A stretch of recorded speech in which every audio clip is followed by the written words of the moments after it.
وإن منكم إلا واردها كان على ربك حتما مقضيا.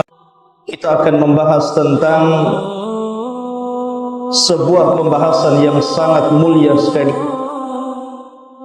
karena berkaitan dengan keimanan seorang muslim.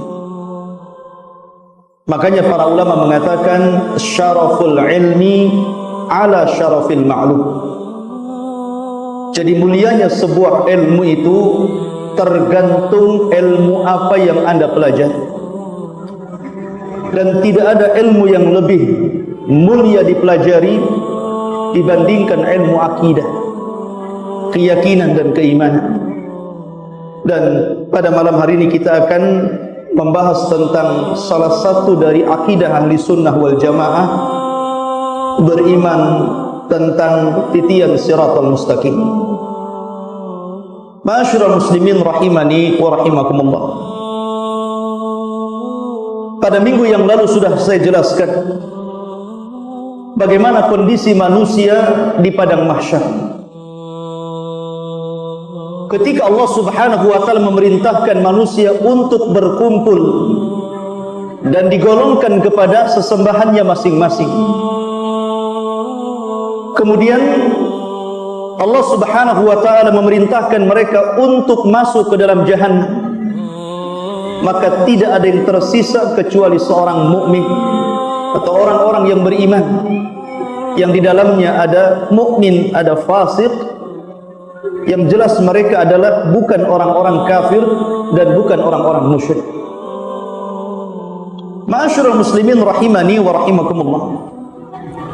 Ketika Allah Subhanahu wa taala kemudian mendatangkan jahannam, waji'a yauma idzin bi jahannam, dan pada hari itu Allah datangkan neraka jahannam yang memiliki 70.000 tali kekang, di mana setiap tali kekang dipegang oleh 70.000 malaikat, menunjukkan besarnya jahannam. Bahkan Al-Imam Ahmad meriwayatkan dalam musnadnya dari Mujahid rahimahullahu ta'ala, ketika itu Mujahid mengatakan, qala li Ibnu Abbasin radhiyallahu anhu, berkata kepadaku sahabat Ibnu Abbas, turjumanul Quran. Maka Ibnu Abbas mengatakan, ya Mujahid, atadri ma si'atu jahannam? Wahai Mujahid, tahukah kamu berapa luasnya neraka jahannam itu? Maka Imam Mujahid mengatakan, qultulah, aku tidak tahu. Maka kemudian Abdullah bin Abbas mengatakan, ajal wallahi ma tadri, tentu kamu tidak tahu men. Inna baina sahmati udhuni ahadihim ila atikihim alwahid min ahlin nar masiratu sab'ina kharif. Kata Abdullah bin Abbas radhiyallahu an, dia mengatakan sesungguhnya jarak antara telinga, ini telinga penduduk neraka jahannam sampai ke bahunya. Jadi jarak antara telinga sampai ke bahunya ini seperti orang melakukan perjalanan sab'ina kharifah, 70 tahun. Anda bisa bayangkan, kalau panjang lehernya saja penduduk neraka itu sejauh perjalanan 70 tahun, menunjukkan bahwa orang-orang di neraka itu besar. Bahkan dikatakan giginya saja seperti gunung Uhud. Itu giginya. Ya. Artinya di sini kalau satu orang saja digambarkan begitu besar, sementara penduduk neraka itu sangat banyak dan lebih banyak dibandingkan penduduk sorga. Maka Abdullah bin Abbas ingin membayangkan bahwa jahannam itu luas, lebar, karena orang yang masuk di situ saja bukan sekecil-kecil antum, tapi orangnya besar-besar. Kemudian Ibnu Abbas radhiyallahu anhuma mengatakan, tajri fiha baina sakhmati udhunihi ila atikihi audiyatul qihi waddah. Kemudian akan mengalir di antara telinga dan juga bahunya sebuah lembah yang isinya adalah air nanah dan darah. Kemudian Imam Mujahid mengatakan, apakah yang dimaksud anhar, sungai-sungai wahai Ibnu Abbas? Ibnu Abbas mengatakan bal audiyah, bahkan lembah yang berisi nanah dan darah. Kemudian Ibnu Abbas bertanya lagi, ya Mujahid, atadri si'atu jahannam, tahukah kamu berapa luasnya jahannam? Maka Imam Mujahid mengatakan, la, saya tidak tahu. Maka Abdullah bin Abbas mengatakan, ajal wallahi la tadri, tentu memang kamu tidak tahu. Kemudian Ibnu Abbas mengatakan, haddatsatni Aisyatu radhiyallahu anha, telah menceritakan kepadaku Aisyah radhiyallahu anha, annaha sa'alat Rasulullah sallallahu alaihi wasallam an qaulihi azza wa jal wal ardu jami'an qabdatuhu yaumal qiyamah was samawat matwiyatun biyamin. Sesungguhnya Aisyah radhiyallahu anha pernah bertanya kepada Rasul tentang firman Allah Subhanahu wa taala, dan bumi berada di genggaman Allah pada hari kiamat, dan seluruh langit akan digulung dengan tangan Allah Subhanahu wa taala. Maka Aisyah radhiyallahu anha mengatakan, aina yakunun nas idzan ya Rasulullah? Kalau begitu, di mana manusia ketika itu? Ketika bumi berada di genggaman Allah, kemudian langit digulung oleh Allah Subhanahu wa taala. Maka Nabi sallallahu alaihi wasallam mengatakan, ketika ditanya, hum ala jisri jahannam, maka mereka berada di jembatan neraka jahannam. Ma'asyiral muslimin yang dimuliakan Allah Subhanahu wa taala, kita tahu bahwa definisi sirat ataupun titian jahannam adalah jisrun mamdudun fauqa jahannam, sebuah jembatan yang terbentang dan di bawahnya jahannam. Dan antum tahu bahwa warna api neraka jahannam itu bukan merah tapi hitam, artinya gelap. Kalau jahannam saja sebesar itu ditarik oleh 70.000 malaikat setiap satu tali kekang, sementara tali kekang yang mengikat jahannam itu 70.000 juga jumlahnya, maka jembatan itu sangat panjang sekali. Jembatan itu sangat jauh sekali. Kemudian Nabi sallallahu alaihi wasallam sampai-sampai menyebutkan tentang sifat daripada jembatan itu. Dalam sebuah riwayat, Nabi sallallahu alaihi wasallam mengatakan, yudha'ul jisru ala matni jahannam, maka akan diletakkan jembatan itu di atas neraka jahannam. Kemudian Nabi sallallahu alaihi wasallam mengatakan, sifatnya itu adaqqu minasy'ari, lebih lembut daripada rambut antum itu. Wa ahaddu minas sayfi, dan lebih tajam dibandingkan tajamnya pedang. Anda bisa bayangkan sekecil apa itu jembatan yang dibentangkan Allah dari ujung jahannam ke ujung jahannam. Tapi subhanallah, dengan kuasa Allah Subhanahu wa taala, manusia bisa melewati jembatan itu. Allah yang berkuasa melewatkan orang di jembatan itu. Adapun bentuknya Allahu a'lam, karena ini alam gaib. Nabi hanya mensifati bahwa bentuk jembatan itu seperti itu. Jadi halusnya seperti rambut dan tajamnya seperti pedang, bahkan lebih tajam dibandingkan pedang. Ya, Anda saja kalau membentang tali layangan, ya kan, layangan untuk aduan itu kan, kasih kaca itu, bubuk kaca. Itu saja kalau seandainya mengenai badan kita, itu sudah terluka, kita sudah tersayat dengan benang. Ini di dunia ya, tentu jembatan itu tidak seperti benang itu, tapi lebih daripada itu. Ma'asyiral muslimin rahimani wa rahimakumullah. Dan kita tahu bahwa kita tidak boleh mentakwil perkara ini. Tidak boleh mentakwil bahwa jembatan ini begini dan begitu. Karena Nabi SAW yang mensifatkan seperti itu. Kita beriman saja. Jangan sampai kita mentakwil bahwa jembatan itu mustahil seperti ini, mustahil seperti itu. Berarti Anda tidak beriman dengan sabda Nabi SAW. Maka ini dinyatakan oleh seorang alim, Al-Imam As-Safarini, punya kitab namanya Aqidah Safariniyah. Beliau mengatakan dalam kitabnya Imam Safarini ini, wal haqqu anna as-sirat warada bihi al-akhbari as-sahihati wa huwa mahmulun ala zahirihi bi ghairi ta'wilin.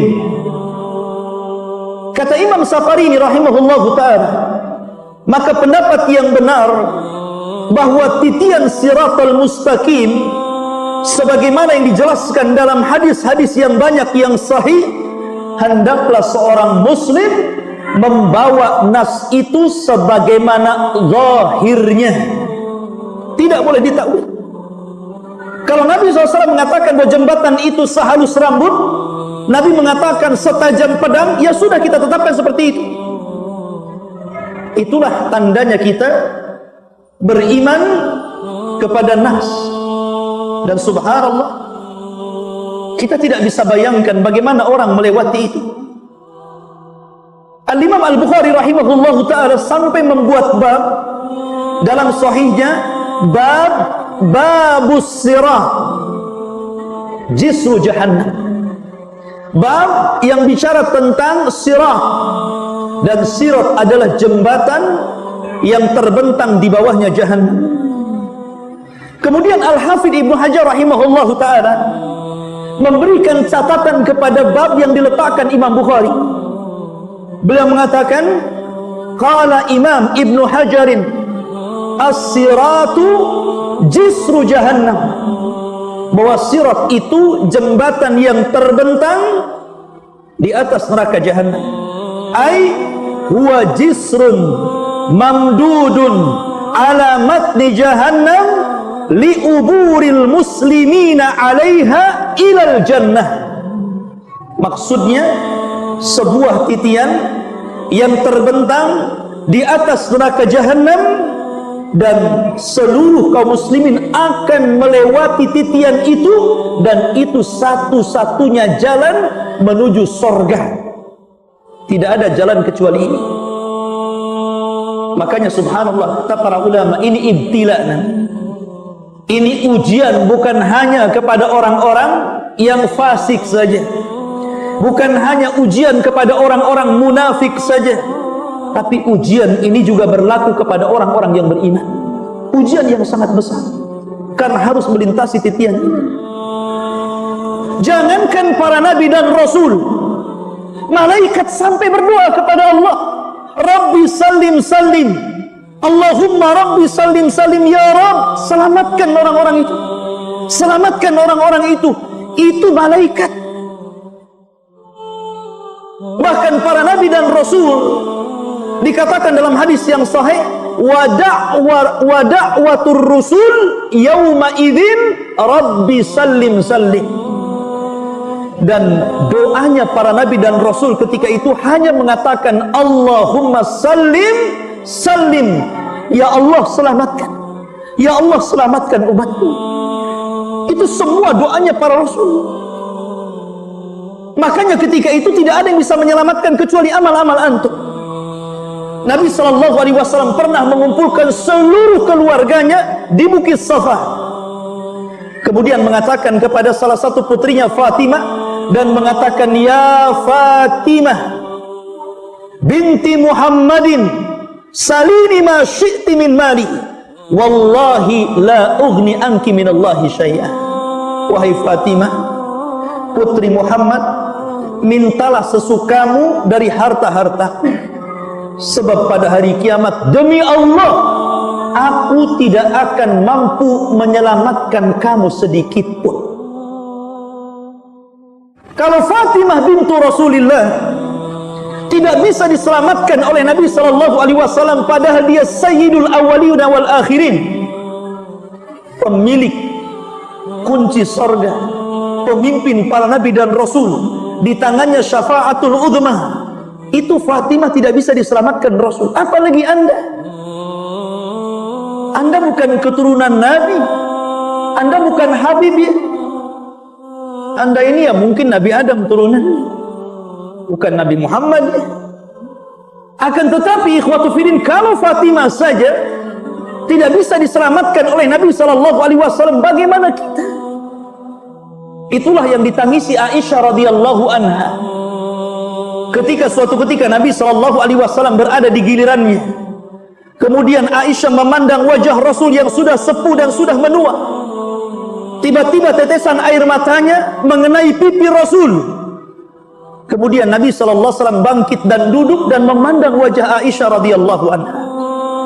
Ketika itu Rasul mengatakan, "Ya Aisyah, lima tabki?" Wahai Aisyah, kenapa menangis? Walimaddumu, dan apa itu air matamu? Aisyah hanya mengatakan, "Ya Rasulullah, tazakkartu yaumal qiyamah." Wahai Rasul, aku teringat hari kiamat. Kemudian Nabi SAW mendengarkan apa yang dikatakan Aisyah. Kata Aisyah radhiyallahu anha, "Ya Rasulullah, atadhkuru bi ahlika yaumal qiyamah?" Wahai Rasul, apakah engkau akan ingat aku pada hari kiamat? Maka Nabi SAW mengatakan, "Amma fi thalathati mawatin fala yadhkuru ahadun ahad." Wahai Aisyah, adapun di 3 tempat orang tidak ingat siapapun. Kemudian Rasul menyebutkan salah satunya indas sirat, ketika berada di titian siratal mustaqim. Orang tidak akan ingat siapapun. Disitulah Nabi SAW mengatakan, hatta ya'lamal 'abdu hal yamurra 'ala sirat aw yasquta fi jahannam. Sehingga hamba itu tahu, dan baru tahu dan akan tahu, apakah dia akan berhasil untuk menyeberangi siratal mustaqim, ataukah dia justru terjerembab ke dalam jahannam. Na'udzubillah. Ketika itu orang tidak ingat siapapun. Antum akan sibuk dengan sendiri-sendirinya. Ma'asyiral muslimin yang dimuliakan Allah Subhanahu wa taala, ketika Allah Subhanahu wa taala mengumpulkan orang awal dan orang akhir, dan betapa banyak manusia yang sudah dikubur sebelum kita, sesudah kita, dan sebelum kita sudah banyak, bahkan ada kuburan yang ditumpuk-tumpuk. Artinya jumlah mereka banyak sekali. Nah, jumlah yang banyak itu ikhwatu fiddin akan dikumpulkan di padang mahsyar sejak zaman Adam alaihi salatu wassalam sampai kepada umat Muhammad yang terakhir meninggal dunia. Anda bisa bayangkan jumlah mereka banyak sekali. Ketika itu mereka digiring oleh Allah Subhanahu wa taala. Ketika ikhwatu fiddin yang dimuliakan Allah Azza wa Jalla, Allah pisahkan antara orang-orang mukmin dan orang-orang kafir dan musyrik. Disinilah Allah Subhanahu wa taala firmankan, "Fahduhum ila siratil jahim."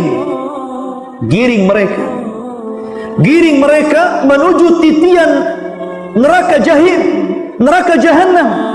Waqifuhum innahum mas'ulun.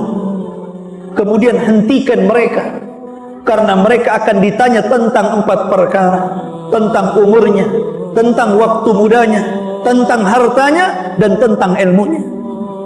Adapun orang-orang kafir, maka menjadi perselisihan para ulama, apakah mereka sempat melewati sirat ataukah tidak sempat melewati sirat.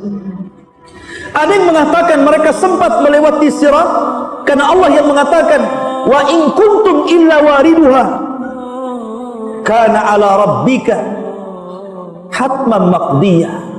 Kalian semua akan melewati siratal mustaqim, dan itu merupakan ketetapan Allah Azza wa Jalla. Tapi sebagian ulama akidah mengatakan tidak. Orang-orang kafir, orang-orang musyrik, setelah mereka dikumpulkan dengan sesembahan yang mereka sembah di bumi, maka mereka akan dipisahkan. Orang-orang kafir akan dipisahkan, orang-orang musyrik akan dipisahkan dari orang-orang yang beriman, dan kepala mereka adalah iblis laknatullah alaihi. Kemudian iblis akan berteriak, ya subura, ya subura.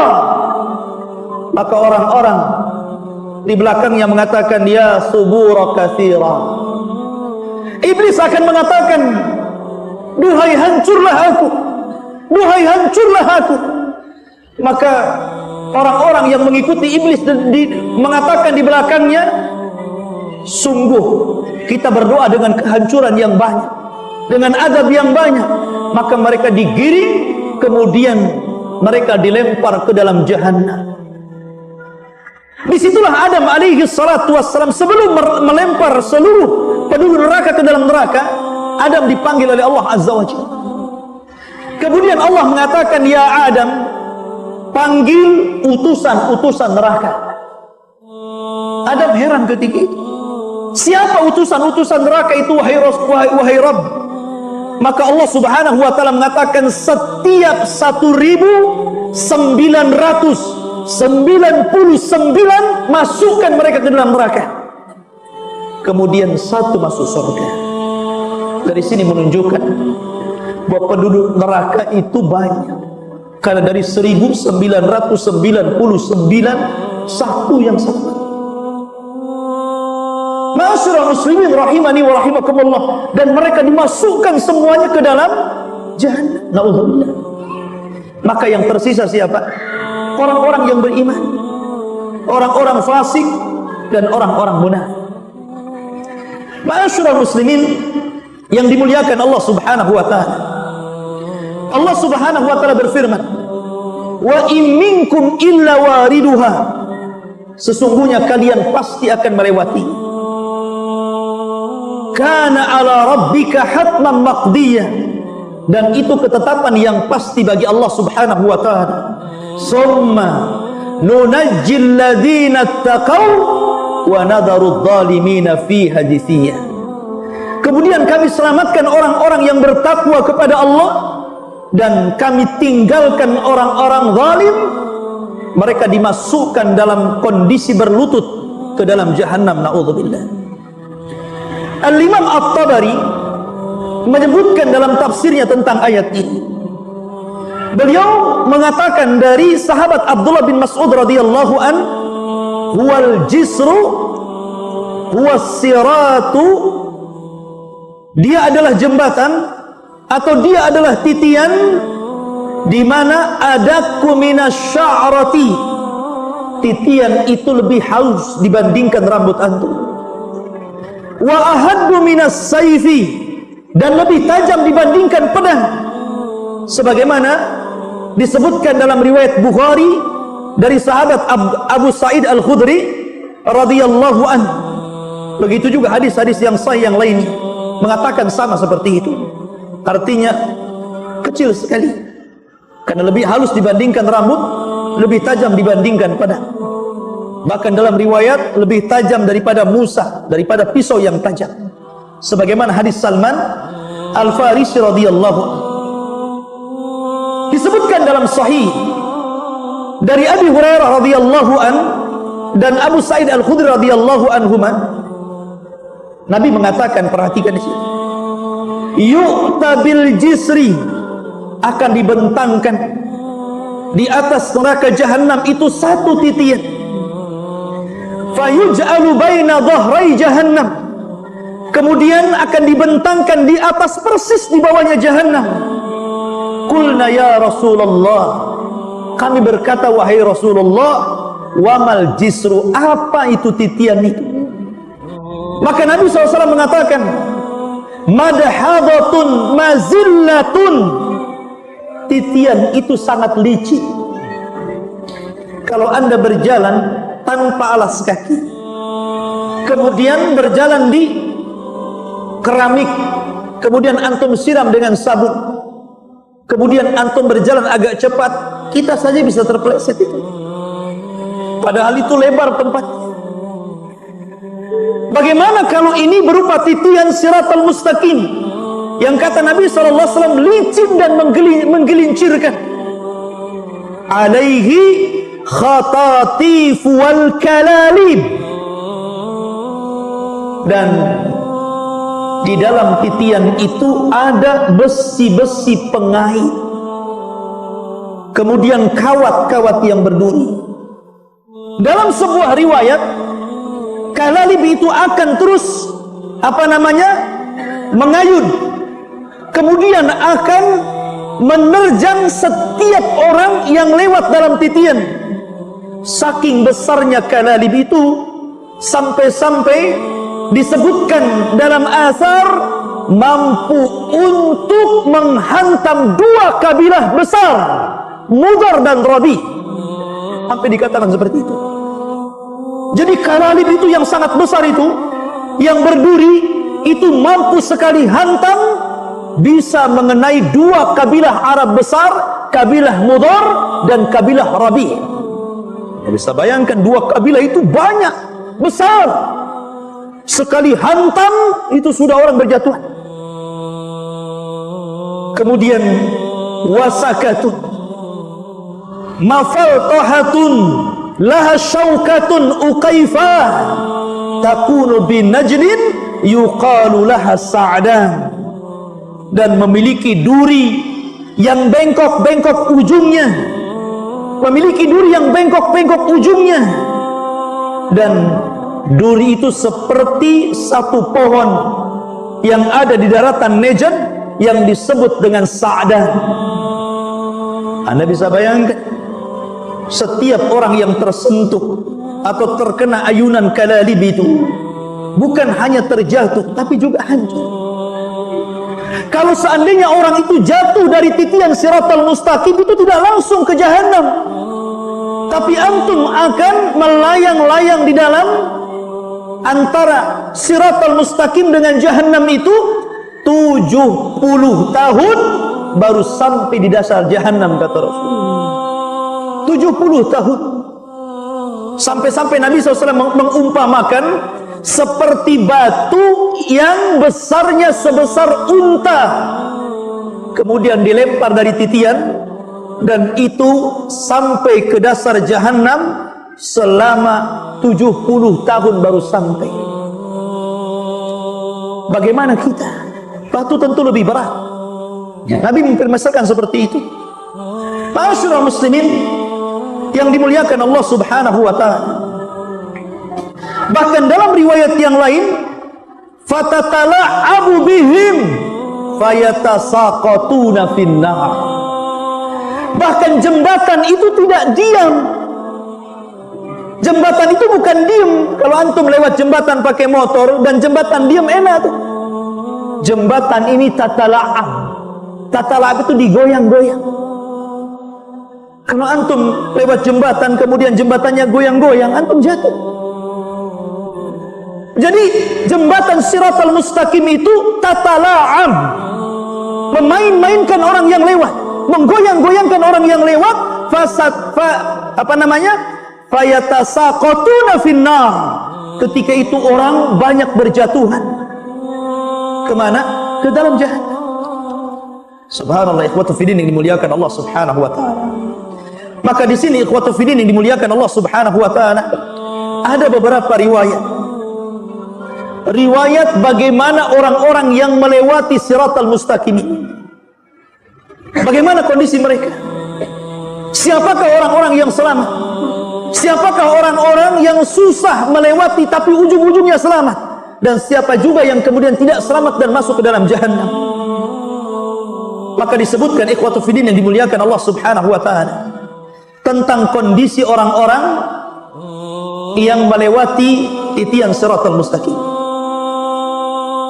Disebutkan dalam sebuah riwayat, Nabi SAW mengatakan, wali jahannam jisrun, dan jahannam itu memiliki titian di atas, adzaqu minasy-sya'r, lebih lembut daripada rambut, wa ahaddu minas sayfi, lebih tajam dibandingkan pedang, alaihil kalalib wa hasakatun, di mana padanya ada besi-besi pengait dan duri-duri yang bengkok, ya'khuduna man sya'allah, mereka akan mengambil sesuai dengan kehendak Allah. Wan nasu alaih, dan manusia yang melintasi titian siratal mustaqim itu katarafi, ada yang seperti kedipan mata, tahu-tahu melesat sudah sampai di ujung. Subhanallah. Tentu mereka para nabi dan rasul. Kemudian kalbarki, seperti kilat melesat. Wa karrihi, seperti angin mursalah, seperti angin yang lewat. Wa ka'ajawidil khayli, dan seperti orang yang menunggang kuda yang baik, dia tunggang dengan sekencang-kencangnya. Kemudian warukab, dan orang yang mengendarai kendaraan tetapi lambat. Kemudian dalam riwayat, dan orang-orang yang mereka kadang berhenti, kadang jatuh, kemudian bangun lagi, berjalan, jatuh lagi. Dalam riwayat ada yang merangkak, dan itu orang yang terakhir diselamatkan. Makanya dalam riwayat fanajin musallamun, ada orang yang diselamatkan dengan baik, mereka tidak ada apa-apa, langsung berada di ujung siratal mustaqim. Wa makhdushun musallamun, ada yang sudah habis badannya, tercabik-cabik dengan besi-besi yang kail-kail dan besi-besi yang berduri itu, tapi Allah selamatkan juga. Tetapi ada yang mukawwarun finnar ala wajhi, tapi ada yang digulung kemudian dilempar ke dalam neraka. Perhatikan di sini ikhwatu fiddin. Berarti ada beberapa orang yang disesuaikan bagaimana mereka diselamatkan Allah Subhanahu wa taala. Pertama, orang yang melewati seperti kejapan mata, tahu-tahu sudah sampai. Ada orang yang seperti kilat, ada orang yang seperti angin, ada orang yang seperti penunggang kuda yang cepat, ada orang seperti pengendara yang lambat, ada orang yang berjalan, ada orang yang terseret-seret, dan ada orang yang dijatuhkan dan tidak sempat sampai di ujung siratal mustaqim. Siapakah yang menyelamatkan ini? Yang menyelamatkan ini amal kita. Karena ketika orang itu melalui titian siratal mustaqim itu ala qadri a'malina, sesuai dengan amal kita. Makanya kenapa ketika mereka dibariskan oleh Allah Subhanahu wa taala, di depannya titian siratal mustaqim, digelapkan seluruh padang mahsyar. Setelah itu Allah berikan setiap orang cahaya. Setiap orang cahaya. Orang yang beriman diberikan cahaya, orang yang fasik diberikan cahaya, orang yang munafik juga diberikan cahaya. Tapi ketika mereka menyeberang, tiba-tiba orang munafik dipadamkan cahayanya. Perhatikan firman Allah Subhanahu wa taala. Allah Subhanahu wa taala berfirman dalam suratul Hadid ayat ke-11 sampai 15. Allah berfirman, yauma taral mu'minina wal mu'minah, pada hari engkau melihat orang-orang yang beriman laki-laki dan orang-orang yang beriman perempuan, yas'a nuruhum baina aydihim wa bi aymanihim, Allah pancarkan cahaya mereka di depan mereka dan sebelah kanan mereka. Busyrakumul yaum jannatin tajri min tahtihal anhar khalidina fiha dzalika huwal fawzul adzim. Itu kabar gembira untuk kalian, karena kalian akan mendapatkan surga yang mengalir di bawahnya sungai-sungai yang indah, kalian akan kekal di dalamnya, dan itu kesuksesan yang sangat besar. Perhatikan ayat selanjutnya. Allah mengatakan yauma yaqulul munafiqun wal munafiqat lilladzina amanu dzuruna naqtabis min nurikum. Dan pada hari ketika orang-orang munafik laki-laki dan orang-orang munafik perempuan berkata kepada orang-orang yang beriman yang lewat di samping, "Ungduruna, tunggu kami. Naktabis min nurikum, kami mau ikut dengan cahayamu." Qila, maka dikatakan, "Irji'u wara'akum faltamisu nuran." Kata orang-orang yang beriman, lebih baik kalian kembali cari cahaya kalian. Faduriba bainahum, maka akan dibentangkan di hadapan mereka bisurin lahu babun batinuhu fihi rahmah wa zahiruhu min kibalihal adab. Maka akan dibentangkan satu dinding, di baliknya rahmat dan di depannya adab Allah Subhanahu wa taala. Yunadunahum, maka akan memanggil-manggil mereka. Jadi orang-orang munafik itu akan memanggil orang-orang yang beriman. Alam nakun ma'akum, bukankah kita bersahabat ketika di dunia? Bukankah kita kawan ketika di dunia? Bukankah kita bersama-sama ketika di dunia? Qalu, orang-orang yang beriman mengatakan, bala, ya, walakinnakum, akan tetapi kalian fatantum anfusakum, kalian telah mencelakakan diri kalian. Wa tarabbastum, dan kalian menunggu-nunggu kehancuran kami. Wartabtum wa gharratkumul amani, dan kalian ragu dan kalian ditipu dengan angan-angan. Hatta jaa amrullah, sampai datang putusan Allah kepada kalian. Wa gharrakum billahil ghurur, dan Allah subhanahu, dan kalian kemudian ragu-ragu, tertipu, akhirnya kalian mengingkari Allah subhanahu wa ta'ala. Fal yawma la yu'khad, maka pada hari yang tidak mungkin diambil minkum dari kalian fidyatun, tebusan, wala minal ladina kafaru, begitu juga tebusan dari orang-orang kafir lainnya. Ma'wakumun nar, tempat kalian neraka. Hiya maulakum, itulah tempat berlindung kalian. Wa bi'sal masir, dan itu sejelek-jelek tempat kembali kalian. Perhatikan di sini. Di sini Allah Subhanahu wa taala membagi 3 kelompok. Pertama, orang-orang yang beriman, maka mereka akan diberikan cahaya yang besar, cahaya yang sangat luas seperti gunung. Yang kedua, orang yang beriman tapi fasik, maka mereka akan diberikan cahaya sesuai dengan amal dia. Dan yang ketiga, munafik, sama sekali tidak diberikan cahaya. Dan setiap amalan itu punya cahaya. Salat ada cahayanya, zakat ada cahayanya, haji ada cahayanya, ibadah-ibadah lain ada cahayanya, sedekah ada cahayanya, puasa ada cahayanya, jihad ada cahayanya, dakwah ada cahayanya, amal soleh ada cahayanya. Seluruh amal itu memiliki cahaya. Makanya ikhwatu fiddin yang dimuliakan Allah Azza wa Jalla, Nabi SAW dalam riwayat Ibnu Majah mengatakan, basyiril masya'in fi zulmi ilal masajid bin nuri tami yaumal qiyamah. Beri kabar orang-orang yang suka berjalan di kegelapan menuju masjid-masjid Allah untuk melaksanakan salat subuh. Mereka akan diberikan cahaya yang sempurna pada hari ini. Lihat bagaimana doa Nabi SAW apabila berjalan ke masjid. Allahumma ij'al fi qalbi nuran, wa fi basari nuran, wa fi sam'i nuran, wa an yamini nuran, wa an yasari nuran, wa fawqi nuran, wa tahti nuran, wa amami nuran, wa khalfi nuran, waj'al li nuran. Itulah doanya Rasul. Apabila mereka datang ke masjid, Nabi SAW mengajarkan kepada para sahabat, ya Allah, jadikan di hatiku cahaya, di pandanganku cahaya, di pendengaranku cahaya, di sebelah kananku cahaya, di sebelah kiriku cahaya, di atasku cahaya, di bawahku cahaya, di depanku cahaya, di belakangku cahaya, dan jadikan semuanya cahaya, kata Rasul. Ini menunjukkan bahwa seluruh amal soleh itu akan membawa cahaya. Maka perbanyak.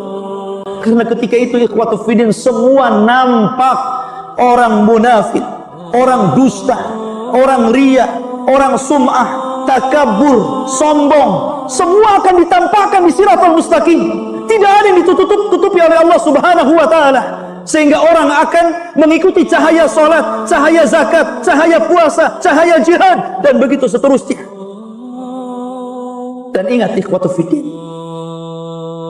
neraka Jahannam yang sangat besar, apinya berwarna hitam, terbentang di antara neraka itu titian siratal mustaqim.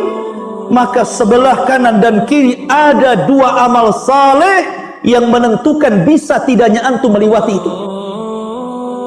Dalam sebuah riwayat, Nabi SAW akan menegakkan amanah dan silaturrahim. Maka orang-orang yang senantiasa menyambung silaturrahim dipastikan dia bisa melewati titian siratal mustaqim. Dan orang-orang yang menjaga amanah dipastikan dia akan mampu melewati siratal mustaqim. Tapi orang-orang yang memutus silaturrahim, dan yang paling besar dari memutus silaturrahim adalah uququl walidain. Anda durhaka dengan orang tua, itu paling besar orang memutus silaturahim. Maka anak-anak yang durhaka kepada orang tua dipastikan tidak akan mampu melewati siratal mustaqim. Kemudian setelah itu para kerabat, ataupun orang-orang yang idha'atul amanah, melalaikan amanah. Sampai kepada amanah orang menitipkan ucapan. Terkadang orang tidak amanah. Afwan akhi, anak akan cerita sama antum, tapi jangan ngomong sama siapa-siapa ya. Iya, katanya. Ternyata apa? Ngomong sama kawannya, afwan akhi, anak sih dititipi jangan ngomong sama siapa-siapa, tapi sama antum saja. Tapi jangan ngomong sama siapa-siapa ya. Orang yang ketiga ngomong gitu juga sama yang keempat, jangan cerita sama siapa-siapa ya. Akhirnya satu kampung tahu semua ngomong jangan cerita sama siapa-siapa. Coba di zaman sekarang sampai amanah nitip omongan saja orang tidak bisa jaga. Itu yang paling kecil, yang paling mudah. Apalagi amanah yang lain. Amanah penglihatan. Allah takdirkan mungkin antum melihat saudara antum ada aib. Harusnya antum tutup, man satara musliman satarahullahu yaumal qiyamah. Barang siapa yang menutup aib seorang muslim, Allah akan tutup aib antum pada hari kiamat. Tapi betapa banyak orang yang tidak amanah dengan mata. Dia cerita sama kawannya, Masya Allah, anak tadi tidak sadar melihat si anu begini-begini. Diomongkan sama kawannya. Akhirnya orang ini juga ngomong, tadi si anu melihat si anu begini. Ini amanah yang sering terjadi di masyarakat. Gimana amanah yang lebih besar daripada itu? Kalau amanah kecil saja kita tidak bisa amanah, tidak bisa menjaga ucapan orang, tidak bisa menjaga pandangan atau pendengaran kita kepada orang. Kita di rumah, tetangga lagi bertengkar ngomong begini gitu kan, kedengaran. Ketika ada tamu ke rumah antum, antum cerita pula tetangga antum, semalam anak nggak bisa tidur. Akhi, kenapa? Tetangga sebelah macam-macam ngomong begini. Subhanallah, telinga ini ada amanah, nggak perlu antum ceritakan sama orang. Ini amanah badan saja kita tidak bisa menjaganya. Amanah penglihatan, amanah ucapan, amanah, gimana amanah yang lebih besar daripada itu? Sementara syarat al-ubur ala siratil mustaqim, Anda bisa melewati siratal mustaqim bagi orang yang menjaga amanah. Karena amanah akan diletakkan di samping sini, kemudian silaturahim diletakkan di sini, dan antum akan lewat di situ. Kalau antum suka memutus silaturahim, ada kesempatan nih. Karena terkadang antum seorang musafir jauh dari Jawa, dari Padang, dari Medan, dari macam-macam tempat antum datang ke Batam. Kemudian mengadu nasib, cari pekerjaan di sini. Allah Subhanahu wa taala mudahkan dengan ini, ikhwan. Antum bisa tanya kabar orang tua antum, bisa telepon lama-lama. Kalau antum bisa menelpon orang kawan antum 1 jam 2 jam, kenapa tidak bisa silaturahim dengan keluarga? Terkadang alasannya sibuk, ada telepon dari kampung, sibuk gitu kan. silaturahim. Barang siapa yang memutus silaturahim, Allah akan putus hubungan antum dengan Allah. Ma'asyiral muslimin yang dimuliakan Allah Subhanahu wa taala. Maka ketika itu ikhwatu fiddin yang dimuliakan Allah Subhanahu wa taala, ketika orang-orang itu sudah melewati siratal mustaqim, secara garis besar tadi saya katakan ada orang yang selamat tanpa ada apapun. Para nabi, para rasul, orang-orang siddiqin, orang-orang saleh, orang yang bertakwa, mereka akan berjalan tanpa apapun.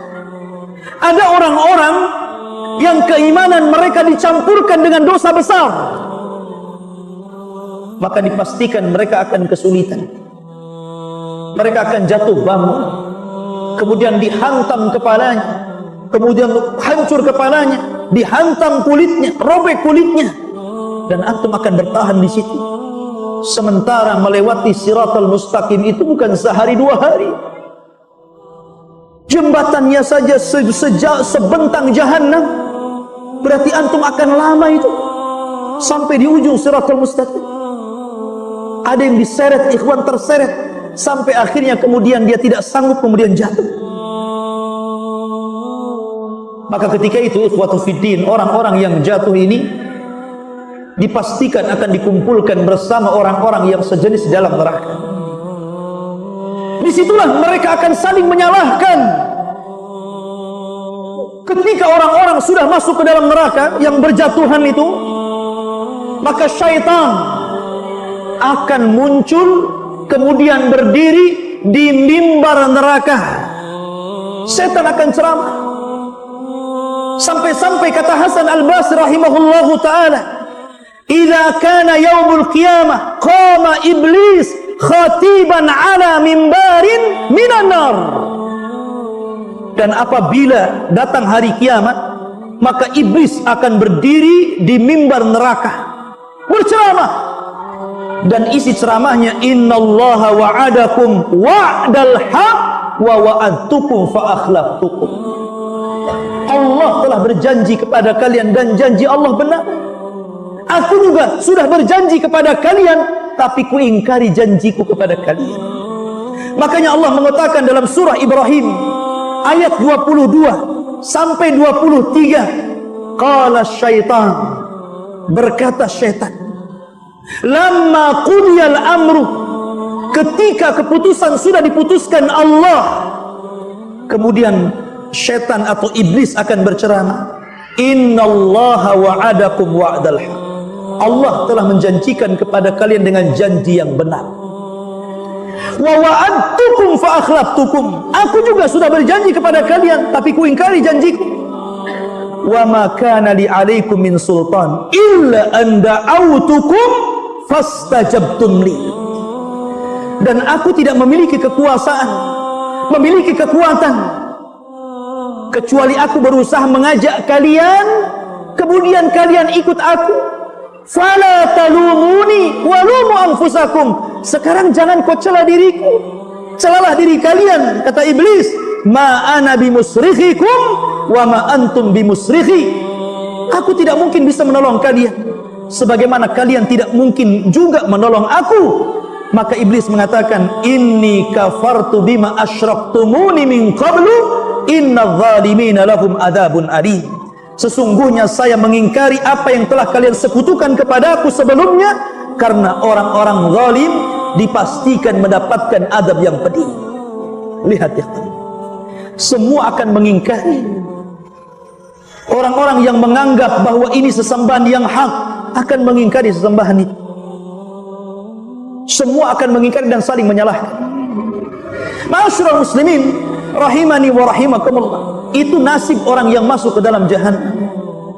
Karena orang-orang yang masuk ke dalam jahannam, ikhwatu fiddin, digiring oleh Allah Subhanahu wa taala, itu bukan hanya sekedar digiring, tetapi juga diikat oleh rantai, sebagaimana firman Allah Azza wa Jalla.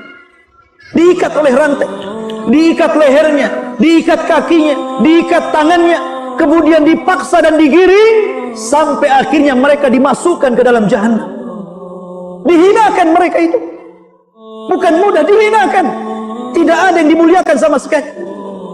Ketika mereka masuk ke dalam neraka, Subhanallah, pembahasannya sangat panjang tentang pedihnya azab neraka. Tapi yang jelas bahwa kita akan bercerita kembali soal titian Siratal Mustaqim. Ketika orang-orang yang Allah selamatkan sampai orang yang terakhir, disebutkan siapa orang yang terakhir yang diselamatkan Allah Subhanahu wa taala. Dari Abdullah bin Mas'ud radhiyallahu anhu, hadis ini dikeluarkan Imam Muslim. Ini orang yang terakhir, dan jangan jadi orang yang terakhir.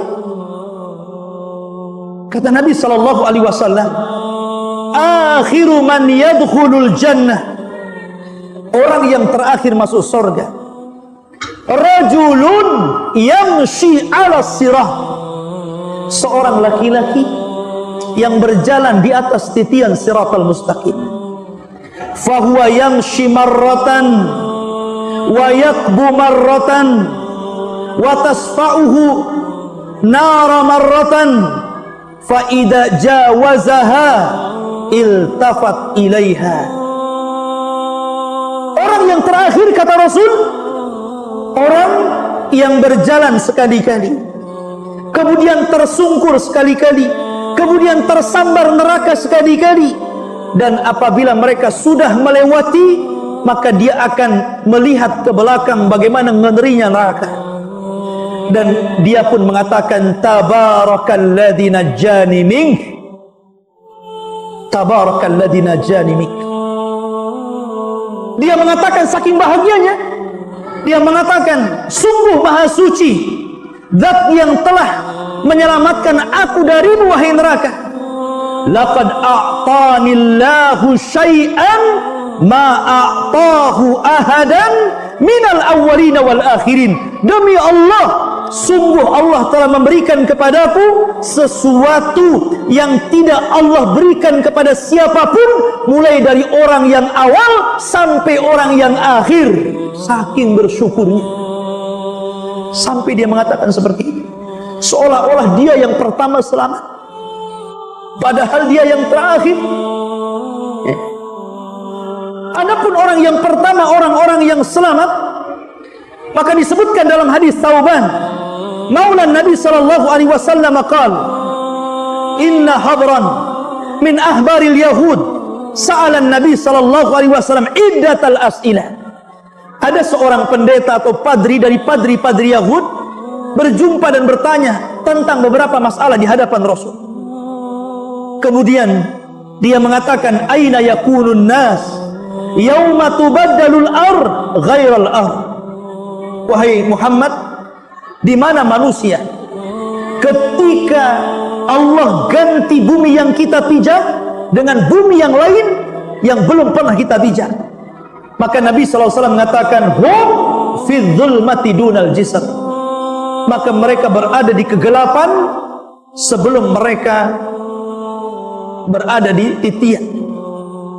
Qala faman awwalun nas ijazatan, maka siapakah wahai Rasul yang pertama kali melintasi jembatan Siratal Mustaqim? Maka Nabi SAW mengatakan, hum fuqara'ul muhajirin, mereka lah orang-orang fakir dari orang-orang yang hijrah awal-awal bersama Rasul dari Mekah ke Madinah.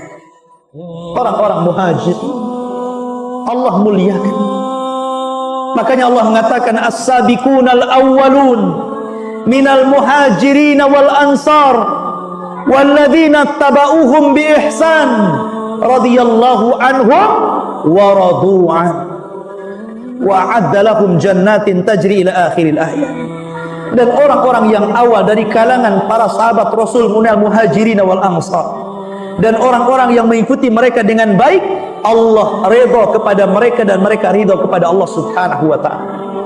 Inilah orang yang pertama melewati Siratal Mustaqim, para fuqara, orang-orang yang fakir dari kalangan orang-orang muhajirin, Bilal bin Rabah, Khabbab bin Arad, dan banyak lagi sahabat yang fakir yang kemudian hijrah bersama Rasul ke Madinah. Kemudian disusul yang lainnya, disusul yang lainnya.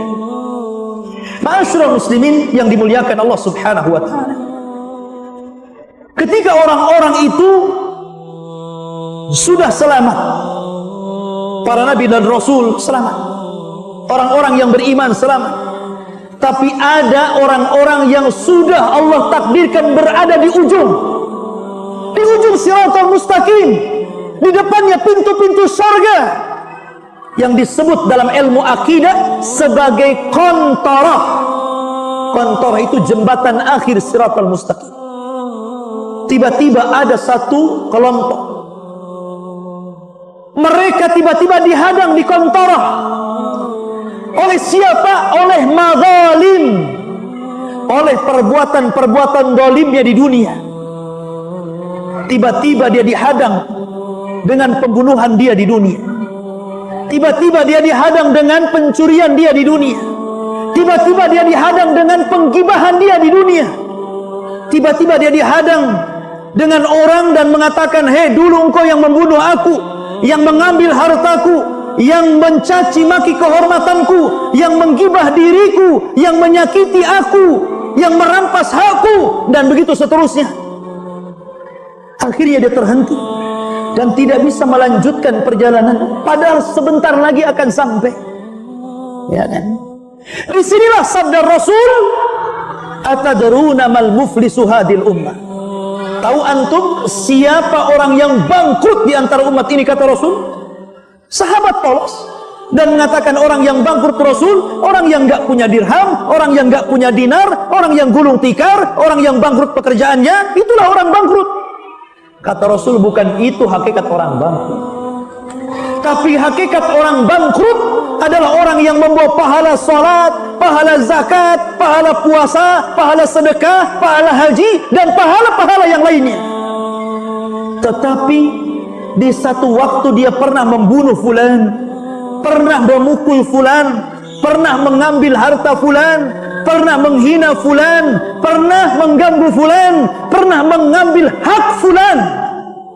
Ketika itu terjadi barter pahala dan dosa, ikhwah. Mana pahala kamu? Nih dosaku. Mana pahala kamu? Nih dosaku. Mana pahala kamu? Nih dosaku. Sampai ketika pahalanya habis diambil orang, sementara dia menanggung dosa orang lain, maka dia sudah tidak ada lagi modal untuk meneruskan perjalanan. Ketika ini Allah subhanahu wa ta'ala merintahkan malaikat untuk mengambil dan melempar kembali ke dalam jahannam. Subhanallah. Hati-hati, ada dosa yang sangat ditakutkan Rasul. Dosa itu berkaitan dengan dosa anak Adam. Karena dosa itu walaupun antum sudah mengeluarkan air mata darah, meminta ampun kepada Allah, kalau orang yang antum dolimi tidak reda, tetap saja perhitungan itu bukan hanya di dunia, tapi perhitungan itu yang sesungguhnya di akhirat. Sampai pun ada seorang ulama mengatakan, ya, kalau seandainya orang yang antum gibahi itu kemudian mau memaafkan dengan syarat dia meminta uang yang sangat besar, tebusan yang sangat besar, kasihkan tebusan itu. Karena pada hari itu Allah mengatakan, yauma la yanfa'u malun wala banun illa man atallaha biqalbin salim. Hari itu tidak ada manfaat lagi harta antum yang banyak di dunia ini, anak antum yang sukses di dunia ini, karena yang selamat hanyalah orang yang datang kepada Allah membawa hati yang selamat. Abu Lahab ketika turun, saya sela narang dzata lahab, Abu Lahab akan dimasukkan ke dalam api yang berkobar-kobar. Mendengar ayat ini dibacakan orang-orang, kemudian Abu Lahab marah dan berpidato di hadapan orang Quraisy dan mengatakan, kalau memang yang dikatakan Muhammad itu benar, bahwa saya akan dimasukkan ke dalam neraka, saya punya harta banyak, kata Abu Lahab. Saya akan tebus neraka dengan hartaku. Anakku sudah sukses, saya akan tebus dengan anak-anakku. Maka Allah katakan, ma aghna anhu maluhu wa ma kasab. Tidak ada lagi manfaat harta dan anak-anak wahai Abu Lahab. Tidak akan ada. Tidak ada yang bisa. Karena ketika itu Allah subhanahu wa ta'ala saja, ketika kiamat dibangkitkan kemudian tidak ada manusia yang hidup, Allah sudah mengatakan anal malik aina mulukud dunia, saya raja kalian, di mana raja-raja dunia yang congkak itu? Tidak ada lagi. Maliki yaumiddin, dialah raja di hari kebangkitan. Orang itu dibangkitkan tidak bawa harta. Makanya Rasul mengatakan khufatan uratan ghurlan, orang itu pada hari kiamat telanjang, tidak dikhitan, tidak beralas kaki, artinya tidak bawa secuil harta yang antum miliki di dunia. Semua sama, semua miskin, yang kaya hanya Allah Subhanahu wa ta'ala. Lalu apa yang dibanggakan? Makanya kalau kita melihat begitu ngerinya titian Siratal Mustaqim, sampai-sampai para sahabat itu ngeri, menangis mereka. Sampai Uwais Al-Qarani, seorang kibarut tabi'in, walaupun dia hidup di zaman Rasul tapi tidak berjumpa dengan Rasul, maka disebut kibarut tabi'in. Ada yang mengatakan muhadram, apabila dia melewati pandai besi. Kita tahu bahwa pandai besi itu kalau sedang membuat senjata, maka akan ditiup-tiupkan itu apinya, dan akan terdengar uapnya, suara tiupan itu. Maka Uwais Al-Qarani terkadang terdiam, kemudian menangis, kemudian pingsan, karena terkenang akan sebuah hari yang lebih dahsyat daripada itu. Makanya Nabi SAW ketika mensifati api yang ada di neraka, kalaulah api yang ada di dunia ini untuk mengazab penduduk neraka itu sudah cukup. Api di dunia ini untuk mengazab penduduk neraka sudah cukup, karena api di dunia bisa menghancurkan apapun yang dilahapnya. Tapi Allah Subhanahu wa ta'ala ingin melipat gandakan panasnya, sehingga Allah lipat gandakan api di dunia ini menjadi 70 kali lipat panasnya. Karena api di dunia ini satu bagian dari 70 bagian panasnya api neraka. Kalau satu bagian saja sudah menghancurkan dunia, kalau seandainya membakar seluruhnya, Anda bisa bayangkan kalau ada rumah kebakaran, kalau ada sumur gas yang mengeluarkan api, Anda bisa bayangkan api-api itu. Makanya kenapa kemudian Allah Subhanahu wa ta'ala mengingatkan tentang api? Afara'aitumun nar allati turun. Tidakkah engkau melihat api yang kau nyalakan itu? Dan ibu-ibu itu paling banyak melihat api karena di dapur. Kalau bapak-bapak yang merokok hari-hari tengok api. Afara'aitumun nar allati turun. Tidakkah engkau lihat api di dunia yang sering kau lihat itu? Maka Allah mengatakan, A'antum ansya'tum syajarataha am nahnul munsyi'un? Apakah kalian yang menyalakannya atau kami yang menyalakannya? Nahnu ja'alnaha tadhkiratan. Kami jadikan api dunia ini sebagai tadhkirah, sebagai pengingat akan api yang lebih besar dibandingkan api ini. Harusnya itu. Makanya ketika Nabi SAW melihat ada rebusan kambing kemudian menyala di bawah api dan asapnya mengepul ke atas, tiba-tiba Nabi SAW menangis. Kenapa? Karena Nabi SAW terkenang dengan api akhirat. Kalau api dunia saja antum letakkan ikan kemudian antum bolak-balik bisa gosong, gimana lagi antum dibolak-balik dalam api neraka? Sementara Allah Subhanahu wa ta'ala mengatakan di dalam Al-Quranul Karim, ketika Allah Subhanahu wa ta'ala menyebutkan tentang sifat khutamah, maka Allah mengatakan narullahil muqadah, api yang menyala, allati tattali'u alal afidah, yang api itu sampai menyambar kepada hati kita. Kalau api ditiup angin menyambar badan kita, tidak mungkin hati kita terbakar, paling tinggi kulit yang terbakar. Tapi coba antum siram bensin yang banyak, kemudian antum bakar diri antum dengan bensin itu, maka api itu pasti akan membakar sampai hati kita. Maknanya api neraka itu lengket dengan badan. Itu maknanya. allati tattali'u 'alal afidah itu. Lengket api itu nggak bisa lepas sampai membakar ke dalam hati. Subhanallah. Ya. Dan itu api berada di bawah, sementara kita yang melewat berada di titian siratal mustaqim. Maka dari sini ikhwatu fiddin, ngeri kalau kita bicara tentang siratal mustaqim. Apa yang saya gambarkan tidak apa-apa dibandingkan kenyataan yang ada. Nggak ada apa-apanya yang saya gambarkan, karena kondisinya jauh lebih hebat dibandingkan. Walaupun ada ustaz sehebat apapun, ada syekh ulama sehebat apapun membayangkan kengerian orang yang melintasi siratal mustaqim, maka melintasi siratal mustaqim lebih a'zam, lebih besar kondisinya daripada diceritakan. Karena ketika Nabi SAW mengatakan tentang nikmat sorga itu tidak pernah dilihat mata, tidak pernah didengar telinga, terlintas pun tidak bisa. Begitu juga azab neraka. Oleh karena itu ikhwatu fiddin yang dimuliakan, banyak-banyaklah berlindung kepada neraka. Itulah yang diajarkan Nabi SAW. Allahumma inni a'udzubika min adzabin nar. Ya Allah, kami berlindung kepadamu dari azab neraka. Mudah-mudahan ceramah ini bisa menggugah kita untuk kembali beramal saleh, kembali melakukan istiqamah di atas ketaatan kepada Allah Subhanahu wa taala. Biasa sebelum saya tutup, kita kasih waktu sekitar 15 menit. Kalau ada yang mau bertanya silahkan.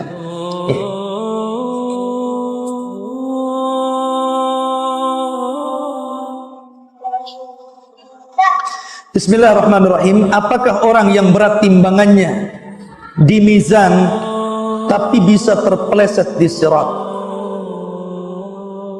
Berat timbangannya berat apanya? Ya. Berat baiknya atau berat buruk? Atau berat badannya? Ya. Karena saya sudah berikan gambaran, walaupun dalam Al-Quran ketika Allah menyebut kalimat mizan menggunakan kalimat jamak mawazin, ya, wa nadha'ul mawazina bil qist, dan kami letakkan mawazin jamak daripada mizan, bukan berarti dengan menyebut nama jamak itu bahwa timbangan itu banyak, tidak.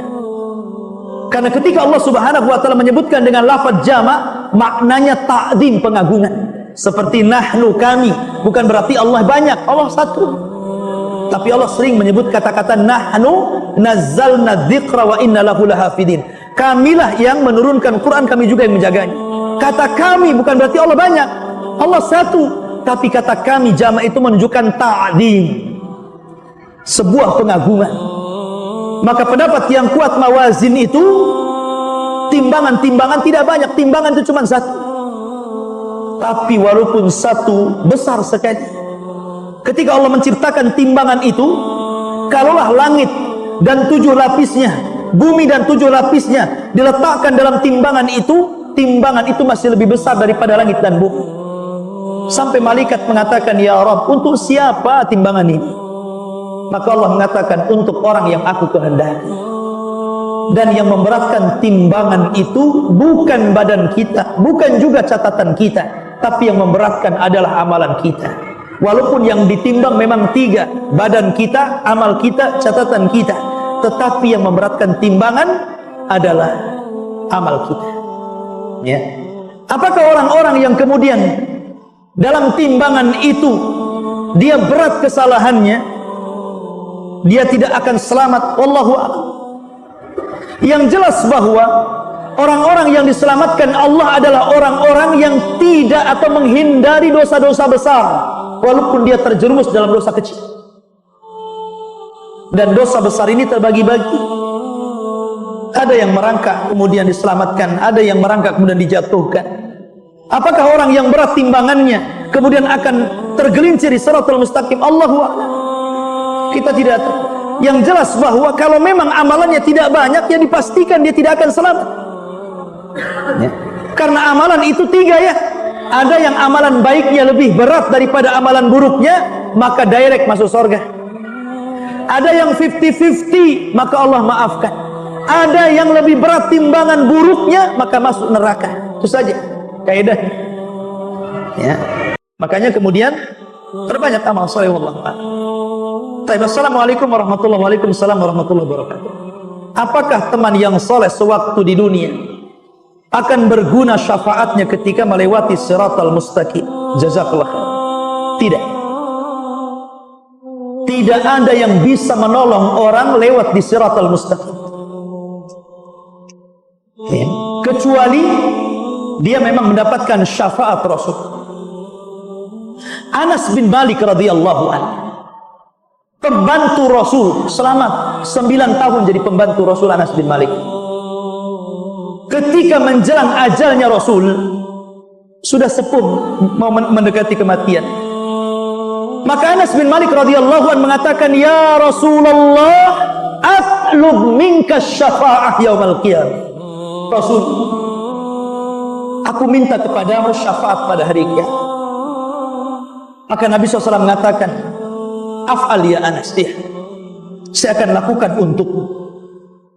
Maka kemudian Anas bin Malik radhiyallahu anhu mengatakan, "Ya Rasulullah, aina ajiduka yaumal qiyamah ya Rasulullah?" Rasul, kira-kira kalau hari kiamat itu tiba, di mana aku akan jumpai kamu pada hari kiamat untuk mengambil syafaatku ya Rasulullah? Maka Nabi SAW mengatakan, "Tajiduni indas sirah, tajiduni indas sirah." Kau bisa jumpai aku di titian siratal mustaqim. Kemudian Anas bin Malik, "Illam ajidka indas sirat, aina atlubu minka yaumal qiyamah ya Rasulullah?" Kalau aku tidak bisa mendapatkan kamu di titian siratal mustaqim, di mana lagi akan ku cari? Maka Rasul mengatakan, "Indal haud, cari aku di telaga." Kemudian Anas bin Malik radhiyallahu mengatakan, "Illam ajidka indal haud, aina atlubu minka yaumal qiyamah?" Kalau aku tidak mendapati kamu di sisi haud, maka di mana lagi aku akan mencarimu? Maka Rasul mengatakan, "Indal mawazin, cari aku di tempat penimbangan amal, karena aku tidak mungkin 3, pasti ada di 3 tempat. Titian siratal mustaqim, di telaga haud, dan di tempat penimbangan amal, kecuali Anda mendapatkan syafaat Rasul." Tapi Nabi SAW sendiri, orang yang pertama akan melewati siratal mustaqim, dia dan umatnya sebelum para nabi dan umatnya. Kita semuanya umat Muhammad nih, yang pertama kali akan melewati. Maka Rasul yang pertama kali, "Ana awal akunu man ujizaha." Saya yang pertama kali melintasi siratal mustaqim, kemudian akan menunggu di ujung. Setiap ada umatnya yang lewat, Rasul mengatakan, "Rabbi salim salim ya Rabb, selamatkan dia ya Rabb, selamatkan dia ya Rabb."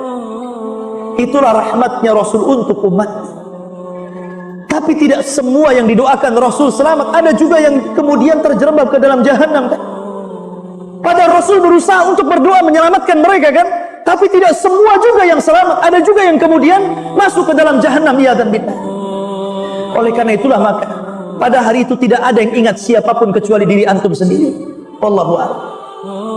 Baik.